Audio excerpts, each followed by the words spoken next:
வாங்க ஃப்ரெண்ட்ஸ், இந்த வீடியோவில் நம்ம இந்த ஏர்பாடில் இருக்க பேட்ரி எப்படி சேஞ்ச் பண்ணலான்னு பார்க்கலாம். இந்த வீடியோ கொஞ்சம் ஸ்பீடாக போடுறது மாதிரி இருந்துச்சுன்னா கமெண்ட் பண்ணுங்கள். நான் ஃபுல் வீடியோவை பொறுமையாக போடுறேன். ஃபஸ்ட் நம்ம இந்த ரைட் அண்ட் லெஃப்ட் சைடில் இருக்க ஏர்பாடை கலட்டிக்கலாம். அதுக்கப்புறம் அந்த புது பேட்ரி வாங்கி வைக்கணும். இந்த பேட்ரி நீங்கள் ஸ்பேர் எடுத்துகிட்டு போய் தான் வாங்கணும், இல்லைனா மாற்றி போட சான்ஸ் இருக்குது.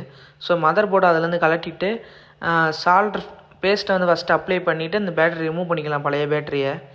ஏன் நம்ம அதை சால்ட்ரு பேஸ்ட் அப்ளை பண்ணுறோம்னா அப்போ தான் ஈஸியாக கலண்டு வரும். அதுக்கப்புறம் புது பேட்டரி எடுத்து அப்ளை பண்ணிக்கலாம். சால்ட்ரை நீங்கள் பார்த்து வைக்கணும், இல்லைனா டக்குன்னு சுற்றும் காய்ஸ் அது. அதனால் க்ளீன் பண்ணிவிட்டு அதுக்கப்புறம் நம்ம அதே இதை வந்து திரும்பி மதர் போர்டை எப்படி கலட்டணுமோ அதே மாதிரி ப்ளேஸ் பண்ணிட வேண்டியது தான். அவ்வளோதான் காய்ஸ். இது இப்போ வந்து லெஃப்ட் சைடு வந்து நம்ம ஃபினிஷ் பண்ணியாச்சு. இப்போ ரைட் சைட்கிட்ட போவோம். சேம் அதே ப்ரொசீஜர் தான். ஃபஸ்ட்டு சால்ட்ரு பேஸ்ட் அப்ளை பண்ணி பழைய பேட்டரி ரிமூவ் பண்ணிவிட்டு க்ளீன் பண்ணிவிட்டு திரும்பி புது பேஸ்ட் அப்ளை பண்ணி புது பேட்டரி அப்ளை பண்ணிடலாம் கைஸ்.